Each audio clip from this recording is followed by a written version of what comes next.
Hello friends, ഞാൻ ഒരു item കാണിച്ചു തരാം. ഞാനാണെങ്കിൽ എൻ്റെ അമ്മ ഞങ്ങൾക്ക് തന്നത്. ഞാനത് ബക്കറ്റിനകത്ത് അടച്ച് വെച്ചായിരുന്നു പഴുപ്പിക്കാൻ വേണ്ടിയിട്ട്. ഇതിനെ പറയുന്ന പേര് ആനമുന്തിരി. പിന്നെ ഇതിന് ഇംഗ്ലീഷിൽ എന്തൊരു കസ്റ്റേർഡ് റെഡ് ആപ്പിൾ എന്നാ, അങ്ങനെ എന്തോ ആണ്, റെഡ് ആപ്പിൾ എന്ന് അങ്ങനെ എന്തോ ആണ് പേര്. കറക്റ്റ് എനിക്ക് അറിഞ്ഞൂടാ, ഗൂഗിൾ ചെയ്താൽ അറിയാൻ പറ്റും. അപ്പം ഞങ്ങൾക്ക് തന്നു വിട്ടതാണ്. അപ്പം നമുക്കിതിന്ന് കഴിച്ച് നോക്കാം. നമുക്കിതൊന്ന് തുറന്ന് നോക്കാം. നല്ല വിളഞ്ഞിട്ടുണ്ട്. കണ്ടോ,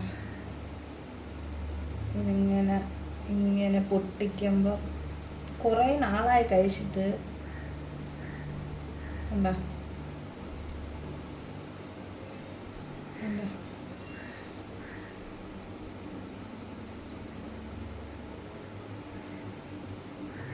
അടിപൊളി. നിങ്ങളിത് കഴിച്ചിട്ടുണ്ടോ? നിങ്ങളുടെ നാട്ടിൽ ഇതിന് എന്ത് പേരാ പറയണേന്നൊന്ന് പറയണേ. അപ്പോൾ അത്രയേ ഉള്ളൂ. ബൈ.